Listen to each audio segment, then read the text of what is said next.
పరాభవనామ సంవత్సర ఉత్తరాయణ వసంత ఋతు చైత్రమాస కృష్ణపక్ష ద్వాదశి. ఈరోజు మంగళవారం, శతభిష నక్షత్రం. ఈరోజు విశేషమైన రోజు.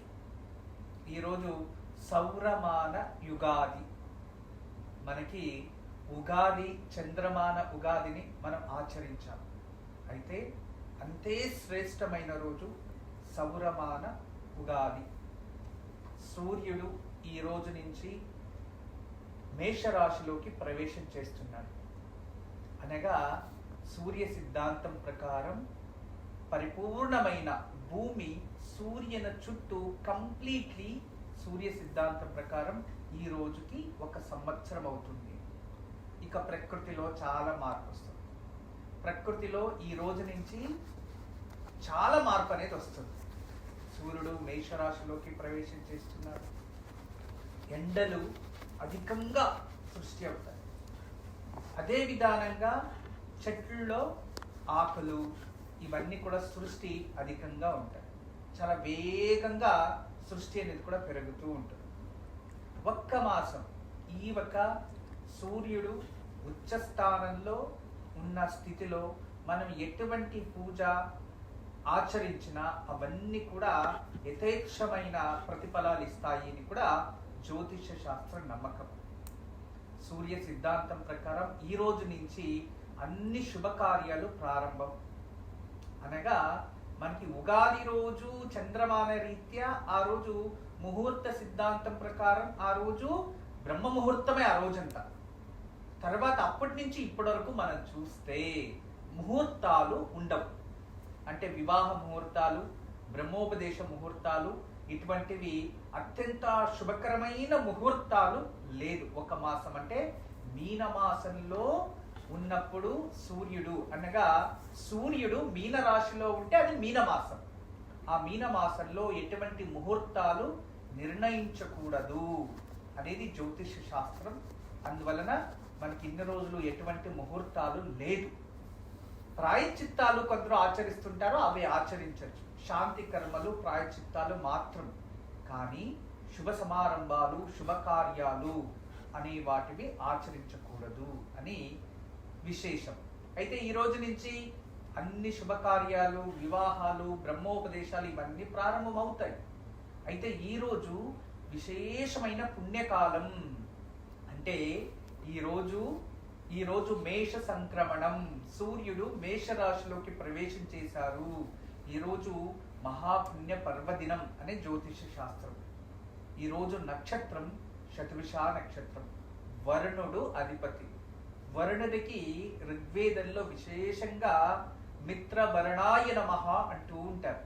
మనం ఎప్పుడైనా దేవాలయాల్లో చూసినప్పుడు వరుణ విగ్రహం ఎలా ఉంటుందంటే అతనికి క్రొకొడైల్ అంటే మొసలి వాహనంగా, ఒక చేతిలో శంకు, మరొక చేతిలో పాశం, మరొక హస్తంలో ఈ ఒక విశేషమైన ఒక కుండ, బంగారపు కుండ, దాంట్లో రత్నాలు నింపిన పాత్రని చేతిలో పట్టుకొని ఉంటారు. చతుర్భుజ విశేషమైన రూపం అది.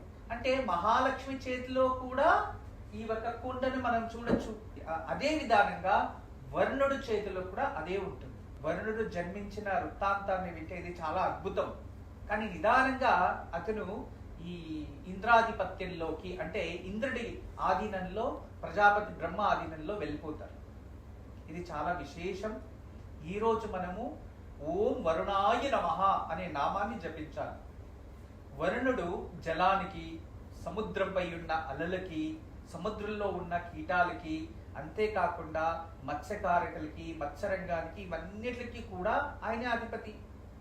వరుణాయ నమః అనడం వల్ల ఎందుకంటే మన శరీరంలో కూడా జలతత్వం 70% ఉంటుంది. మన శరీరంలో ఎన్నో రోగాలు రాకుండా కాపాడే శక్తి ఆ వరుణుడు కూడా ఉంటుంది. అందువల్ల ఈరోజు మనము ఓం వరుణాయ నమః అనడం వల్ల మనకి కావాల్సిన జ్ఞానము. చూడండి, మనకి చతుర్వేదాలు కదా, ఆ చతుర్వేదాల్లో అత్యంత మహోత్తరమైనది ముందుగా ఋగ్వేదంలో ఏముంది అంటే శాస్త్రీయ జ్ఞానం. అంటే అన్ని విధాల జ్ఞానాన్ని అందిస్తుంది ఋగ్వేదం. యజుర్వేదం ఏమందిస్తుంది? జీవన విధానం, జీవిత పరమార్థం, ఎలా జీవించాలి, బ్రతకాలి అనే దాన్ని సూచిస్తుంది. ఇక సామవేదం భక్తి మార్గాన్ని అందిస్తుంది. అథర్వణ వేదం విజ్ఞానాన్ని అందిస్తుంది. 4 వేదాలు మనకి ఆధారాలే. ఈ సనాతన ధర్మంలో ఈ 4 వేదాలు ఆధారాలు మనకి. ఈ 4 వేదాల నుంచి ఆవిర్భవించిన గాయత్రి మంత్రం మూల మంత్రం. ఈ 4 వేదాల్ని కలిపేస్తే చూడండి, ఈ 4 వేదాల్లో దాదాపు 29,000 శ్లోకాలు ఉంటాయి. అవన్నీ మనం అర్థం చేసుకోవడానికి ఇటువంటి జన్మలు 10 జన్మలు ఎత్తినా సరిపోదు. మీకు ఇంతకు ముందు చెప్పాను కథ రూపంగా. అలా ఎన్నో జన్మలు, ఎన్నో వేల సంవత్సరాలు అధ్యయనం చేసిన 4 వేదాలని కంప్లీట్ చేయలేం. వేద జ్ఞానం అనేది అంత గొప్పది. అయితే ఈ 4 వేదాలకి సరి సమానమైన ఒకే ఒక మంత్రం గాయత్రి మంత్రం. అందుకే ధియో యోనః ప్రచోదయాత్, అంత గొప్ప మంత్రం. ఆ గాయత్రి మంత్రాన్ని ఎవరైతే జపిస్తారో వాళ్ళకి అద్భుతమైన అనుభూతి ప్రాప్తిస్తుంది. అద్భుతమైన అనుభూతి. నేను ఒక గురువుల్ని కలిసినప్పుడు ఆయన ఒక శిష్యుడికి గాయత్రి మంత్రాన్ని ఉపదేశించి, ఆయనకి తల్లి తండ్రి లేదు, చిన్న వయసులోనే ఆశ్రమవాసిగా చేరుకున్నారు. వీళ్ళే బ్రహ్మోపదేశం చేసి ఆయన ప్రతిరోజు 1,000 సార్లు జపించాలి, అంతే ఆయన కర్తవ్యం. అలా ప్రతిరోజు గాయత్రి మంత్రం జపించి అవన్నీ రోజుకి ఇన్ని చేశాను పుస్తకంలో రాసి పెట్టు అన్నారు. అలా రాసుకొని వచ్చారు. ఎప్పుడైతే 50 లక్షలు కంప్లీట్ అయిందో ఆ రోజు నుంచి అతని శరీరంలో సుగంధభరితమైన పరిమళ సువాసన విరజల్లుతూ వచ్చింది ఆటోమేటికలీ శరీరంలో. ఇది వచ్చిన తర్వాత ఆ సమయంలో చుట్టుపక్కల ఉన్న వాళ్ళంతా పిలిచి పరీక్షించండి ఇతన్ని అన్నారు. అవును, అందరికీ సుగంధభరితమైన సువాసన. అతను మాట్లాడుతూ ఉన్నా, అతను తిరుగుతూ ఉంటే అదే సువాసన వస్తుంది, గంధపు వాసన. మంత్రం సిద్ధించింది. ఇక దీన్ని కంటిన్యూ చేయాలి. ఆ ముఖంలో తేజస్సు, ఆ ముఖంలో కాంతి, సూర్యుని వెలుగు ముఖంలో కనబడుతుంది. అంత గొప్ప సంస్కారవంతుడు. చాలా అద్భుతం అనిపించింది ఆ క్షణాలు, ఆ అనుభూతి మీ దగ్గర చెప్పుకుంటున్నా. అలా ప్రతి మానవుడు గాయత్రి మంత్రాన్ని గురుపూర్వకంగా, పితృపూర్వకంగా ఉపదేశం తీసుకొని వాళ్ళు జపిస్తూ వస్తూ ఉంటే ఎప్పుడైతే 3 కోట్ల సార్లు వాళ్ళు కంప్లీట్ చేస్తారో కంప్లీట్లీ ప్రపంచాన్ని వాళ్ళు గెలిచే శక్తి వాళ్ళ చేతికి వచ్చేస్తారు. వాళ్ళు ఏదైనా నీరు తీసుకొని మంత్రించి ప్రోక్షించారనుకోండి, ఇక బ్రహ్మాస్త్రానికి సరిసమానం. అది బ్రహ్మ విద్య కదా గాయత్రి మంత్రం. ఇక బ్రహ్మాస్త్రమే అది, దానికి మించిన అస్త్రం లేదు. వాళ్ళు ఏం అనుకుంటారో, వాళ్ళు ఏం చెయ్యాలనుకుంటారో చేయగలరు. కానీ 3 కోట్ల సార్లు అది కంప్లీట్ చేయాలి. అందుకే పూర్వంలో కాల పరిమితం వేరే విధానంగా ఉండేది. విశ్వామిత్రుల వారు, ఋషులు, మహర్షులు వాళ్ళంతా 6 నెలలు, సంవత్సరము వాళ్ళు ఏకాంత ప్రదేశానికి వెళ్ళి హిమాలయాల్లో కొన్ని అడవి ప్రాంతాల్లో ఒంటరిగా కూర్చొని ధ్యానం చేసి రావాలి అని భార్యకి, పుత్రులకి చెప్పి వెళ్ళొచ్చేవారు. ఎందుకంటే ఈ సాధించడానికి, ఇటువంటి సాధన చేయడానికి. అంత గొప్ప మంత్రం గాయత్రి మంత్రం. అందుకే దయచేసి ప్రతి ఒక్కరు కూడా ఉపదేశం తీసుకున్న వారు, మీకు ఎన్ని కష్టాలు వచ్చినా, ఎన్ని ఇబ్బందులు వచ్చినా, ఆటంకాలు వచ్చినా దాన్ని ఎదిరించి బయటికి రావడానికి ఒకే ఒక మహామంత్రం గాయత్రి మంత్రం. ప్రతిరోజు కూడా గాయత్రి మంత్రాన్ని జపించండి. దానికి మించిన మహామంత్రం ఒకటి లేదు. అయినంత వరకు ఇది ఉపదేశపూర్వకంగా లేదా పితృ ఉపదేశపూర్వకంగా తీసుకున్న వాళ్ళు, ఏ కారణానికి బ్రహ్మ జ్ఞానాన్ని కలిగిన వారు ఎవరే కానీ బ్రహ్మోపదేశం తీసుకున్న తర్వాత నిర్లక్ష్యం చేయకండి, దాన్ని జపించండి. మీరే మహాత్ములవుతారు. అంత శక్తి ఉంటుంది. అర్థం చేసుకోవడానికి ప్రయత్నించండి, అంతే. ఇక ఈ మంత్రం పైన విమర్శలతో ఎవరు చేయాలి, ఎవరు చేయకూడదు అది మీ ఇష్టం. కానీ తండ్రి కొడుకు ఉపదేశిస్తారు, ఆ కొడుకు వాళ్ళ కొడుకు ఉపదేశిస్తారు. ఇది కుటుంబ పరంపర వస్తూ ఉంటుంది. తండ్రి లేని వారు గురు పరంపరంగా ఉపదేశం తీసుకుంటారు. మీకు తెలిసిన విధానంగా మీకు ఉపదేశమైంటే చేసుకోండి, ఉపదేశమైంటే జపించండి, లేదా గురుపూర్వకంగా ఉపదేశం తీసుకొని ప్రయత్నించండి. ఖచ్చితంగా మించిన ఇంకో మంత్రం లేదు అని వేదాలు పురాణాలు చెప్తున్నాయి. 4 వేదాల్లోనూ వేరే వేరే శాస్త్రాలు ఉన్నాయి. కానీ 4 వేదాల్లోనూ ఉన్న మంత్రం గాయత్రి మంత్రం. అందుకే 4 వేదాల్లోనూ ఇది ఉంది. అందుకే ఇది అంత శ్రేష్టమైనది. దీని గురించి వర్ణిస్తూ వెళ్తే ఈ రోజుకి కాదు, ఇంకా 10 సంవత్సరాలు వర్ణించిన సమయం సరిపోదు, అంత గొప్ప మంత్రం అది. ఇక ఈ రోజు మనమందరూ కూడా జపించాల్సిన మంత్రం, విశేషమైన మంత్రం ఓం వరుణాయ నమః. వరుణని జపించడం వల్ల జ్ఞానము ప్రాప్తిస్తుంది, అంతేకాదు ఐశ్వర్యము ప్రాప్తిస్తుంది, ఆరోగ్యము ప్రాప్తిస్తుంది. అందరూ మనస్ఫూర్తిగా ఓం వరుణాయ నమః అనే నామాన్ని జపిద్దాం. ఓం వరుణాయ నమః నమః అందరూ జపించండి. ఖచ్చితంగా మీకు అందరికీ శుభం జరుగుతుంది. ఇక ఈరోజు ఈ వరుణాయ నమః అని జపించడం వలన రాహు కదా అధిపతి. ఎలా అంటే నక్షత్రాధిపతి రాహు. రాహు అంటే సర్పం. సర్పం ఎక్కడ ఉంటుందంటే వరుణుడు చేతిలో 4వ హస్తంలో సర్పం కూడా ఉంటుంది. అంటే పాశ ఒకటి, 2వది హస్తంలో సర్పం, 3వది శంఖ, 4వది ఈ ఒక రత్నాల పాత్ర, చతుర్భుజ. ఇవన్నీ సర్ప హస్తం అంటే సర్పాస్త్రం కూడా ఒక చేతిలో ఉంటుంది. అందుకే ఈ రోజు వరుణాయ నమః అని జపించడం వల్ల మన జాతకంలో సర్పదోషాలున్నా దూరం అవుతాయి.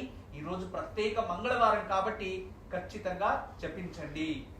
ఇక ఈరోజు మంచి మాట, మన జీవితంలో ఉండాల్సినది కృతజ్ఞత మాత్రమే.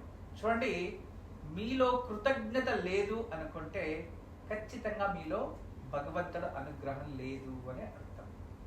ఎక్కడ కృతజ్ఞత లేదో, ఎవరిలో కృతజ్ఞత ఉండదో వాళ్ళలో భగవంతుడు లేదు.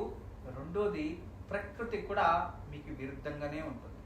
చూడండి, జీవితంలో కృతజ్ఞత లేని వాళ్ళ జీవితం, వాళ్ళకి పుట్టుకతో అన్ని ఉన్నా వాళ్ళు ప్రశాంతతను కోల్పోయి జీవిస్తూ ఉంటారు. కృతజ్ఞతగా ఉన్నవారు జీవితంలో ఏ క్షణంలో అయినా ఎక్కడైనా సంతోషంగా ప్రశాంతంగా ఉంటారు. ఇదే పరమసత్యం. అందుకే ఇతరుల్ని క్షమించే గుణం పెంచుకోండి, కృతజ్ఞతగా జీవించండి. భగవంతుడు ఎప్పుడు మీ వెనుక ఉండి మంచి దారిని సూచిస్తూ ఉంటారు. కృతజ్ఞతని మర్చిపోయారు అనుకోండి, భగవంతుడు మిమ్మల్ని మర్చిపోతాడు. ఇది గుర్తుపెట్టుకోండి. ఈరోజు విశేషమైన రోజు, అందరికీ శుభమే.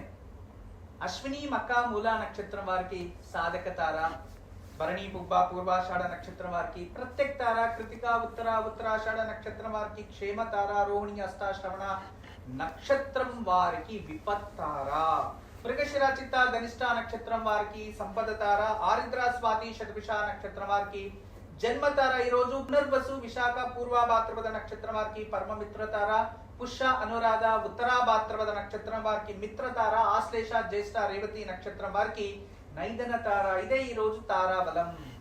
మన సంప్రదాయంలో చాలా వరకు మన పూర్వీకులు ఎవరైనా స్వర్గస్థులైతే వాళ్ళని కూడా మనము ఇంట్లో దేవతలుగా పూజిస్తూ ఉంటాం.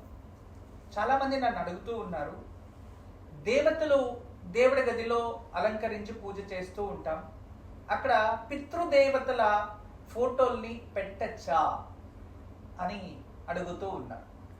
చాలాసార్లు టీవీలో కూడా చెప్పాను, ఎప్పుడు కూడా దేవుడి గదిలో అయినా దేవతల సరి సమానంగా ఆ పీటల మధ్యలో వాళ్ళని స్థాపించకూడదు. ఎందుకంటే వాళ్ళ ఒక శక్తి వేరు, వీళ్ళ శక్తి వేరు.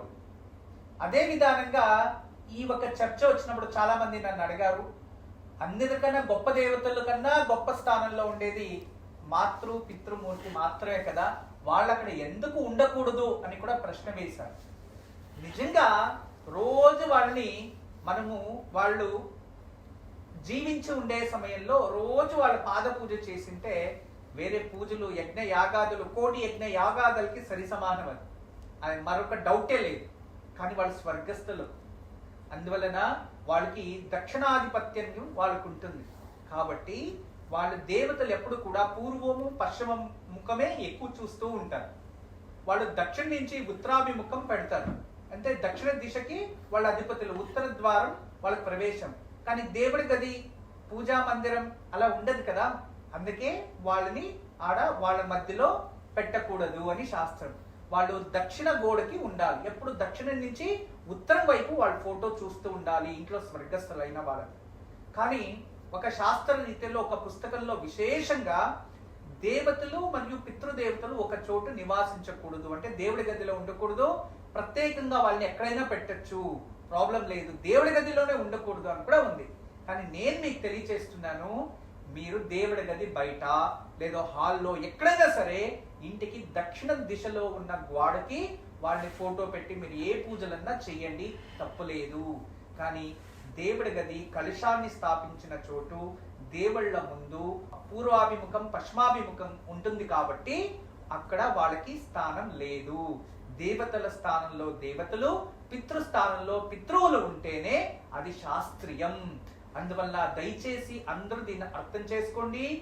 దేవుడి గదిలో పితృదేవతలు దక్షిణ, దేవుడి గదిలో పితృదేవతలు దక్షిణం వైపు ఉండాలి. దేవతలు పూర్వం వైపన్నా చూడొచ్చు, పరమటి దిశ అయినా చూడొచ్చు.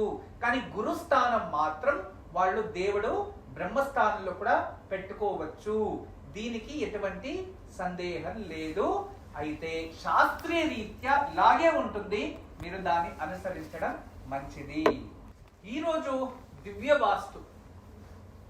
వాస్తు శాస్త్రంలో ప్రతి ఒక్కటి తెలియచేస్తున్నారు. మనం ఇల్లు కట్టేటప్పుడు ఒక 15 రోజులు ఒకే సర్పం అక్కడ నివాసించింది అంటే ఆ ఇల్లు ఏ కారణానికి యజమాని ఆ ఇంట్లో నివాసించకూడదని. తర్వాత గూబలు అటువంటివి నివాసించిన క్షేత్రంలో నివాసించకూడదు. గబ్బిలాలు కంటిన్యూస్ గా 15 రోజులు నెల ఆ ఇంట్లో ఉన్నాయి అంటే ఖచ్చితంగా ఆ ఇంట్లో నివాసించకూడదు. అందుకే పూర్వంలో రాజమహారాజులు ఏదైనా కడుతూ ఉండేటప్పుడు అక్కడ సర్పాలు వాసస్థానం కానీ లేదో ఈ గూబలు ఇలాంటి గబ్బిలాలు ఇలాంటివి క్రూర మృగాలు లోపల నివాసిస్తూ ఉంటే దాన్ని మళ్ళీ పూర్తి చేసేవారు కాదు, అక్కడ వెళ్ళేవారు కూడా కాదు. అటువంటివి ఏదైనా ఉన్నప్పుడు మనం అక్కడ వెళ్తే శత్రువుల మధ్యలో జీవించినట్టే, శత్రువులు సర్వదా మనల్ని వెంటాడుతుందంటే.